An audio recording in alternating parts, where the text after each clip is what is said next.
Hi mga ka-friendships, mayong adlaw sa tanan. Mga ka-friendships, welcome back muli dito sa ating munting channel.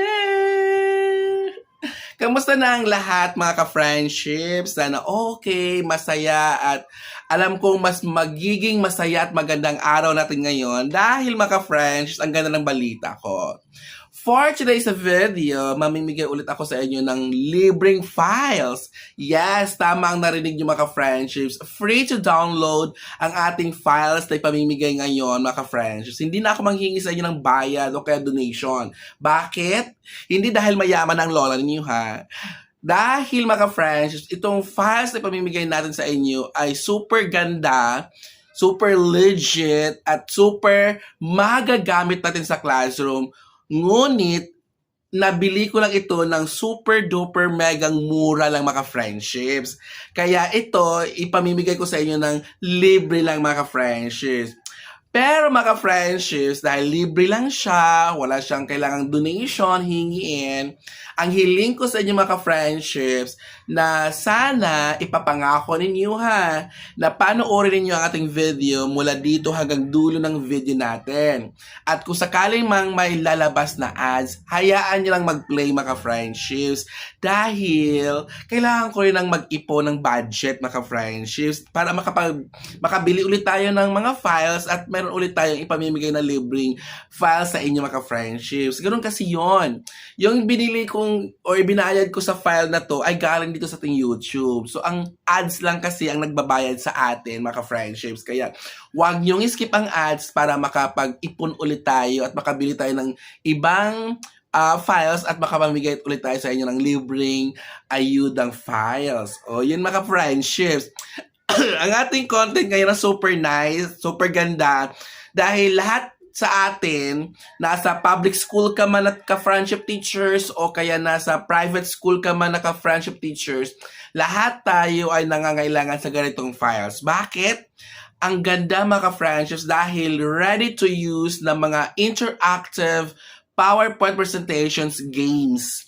Yes, iba-ibang mga laro mga ka-friendships na pwede nating magamit sa ating klase.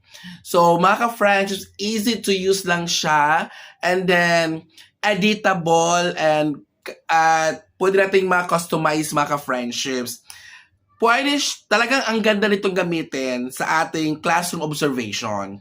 Dahil mga ka-friendships, kahit nasa public man o sa private, kasi sa private school, ang mga ka-friendship teachers natin sa kanila doon din, ay CCO din sila, nag-classroom observation din yan sila. Depende yun sa principal kung ilang beses. Sa atin din, depende din yun sa depend order kung ilang beses. So, nung first year ko sa public, 2 beses mag-CO. Ang pangalawa ko parang 4 and then pangatlo ko 1 tapos 2 tapos 1, magulo yung last year. Pwede lang mag-2, pwede mag-1. Kaya yung last year, 2 yung nag-CO ako. Ito kasing mga PowerPoint presentations na mga interactive games mga ka-friendships, swak na swak at maganda siyang gamitin sa ating class observation kahit anumang subject. Lahat ng subjects pwede siya mga friendships kasi pwede mo siyang ma-edit ang ating mga PowerPoint mga friendships, ating mga games.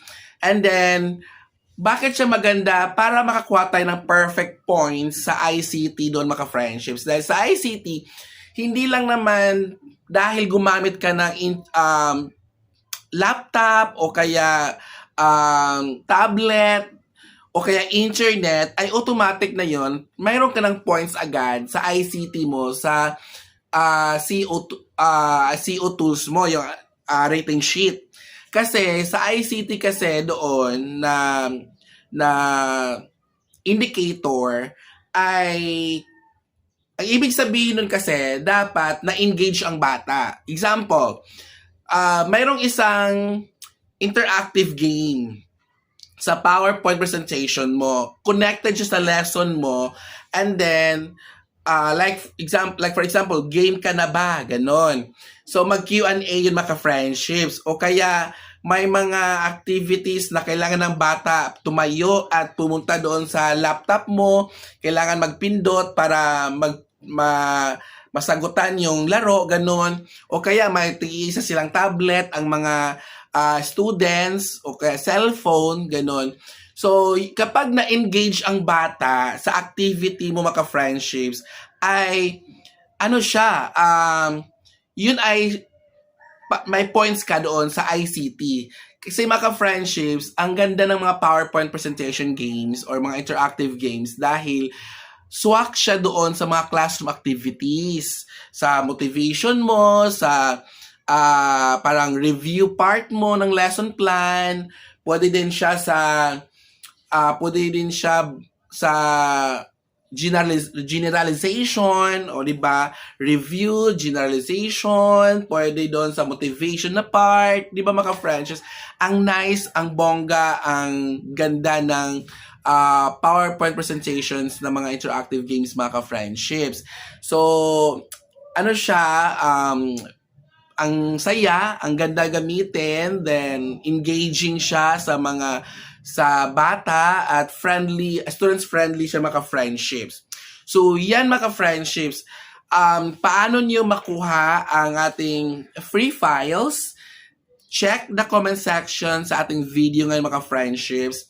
I-click nyo yan and then makita mo rin doon ay tatlong folders. Tatlong folders kasi, mga friends, super duper dami talagang mga interactive games. Kaya pwede mo siyang i-download. Ang dami kasing mga ka-friendships natin na kapag free, pwede na sa doon mag-edit. Hindi ganoon. Kapag may link at free to download, huwag kayo mag-edit online. I-download niyo muna ang ating mga files.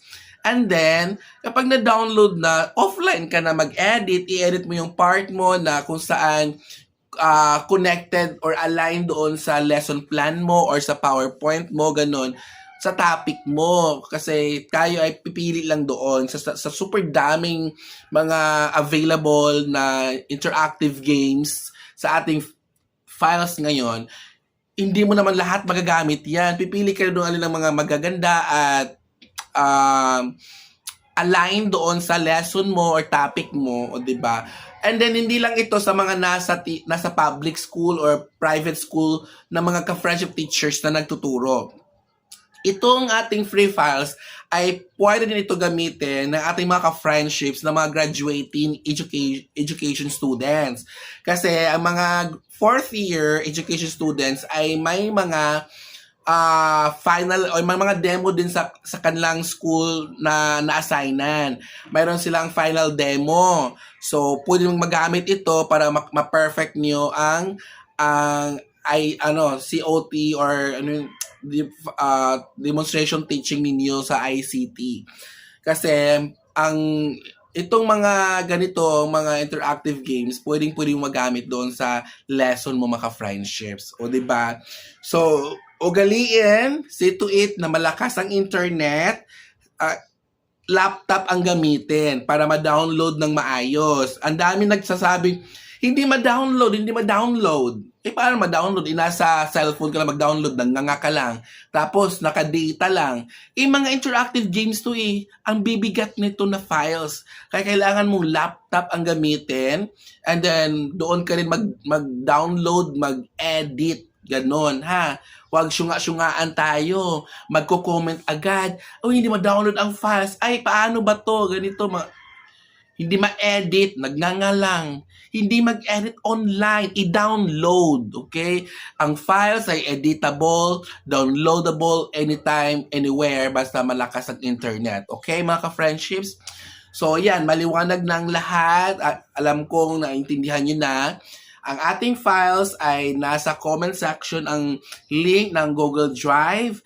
At puntahan nyo na ngayon and then i-click nyo ang download, i-download nyo muna and then pumili kayo ng mga interactive games na swak, pasok at align, connected sa ating lesson. Okay? Kahit hindi man siya pang class observation, pang demo teaching, pang ranking, kahit sa ating normal day, ng regular day ng pagtuturo natin sa mga classroom activities, mag-e-enjoy ang mga Junakis natin, mga ka-friendships. Dahil ang daming laro na pwede natin gamitin sa ating lesson. Okay?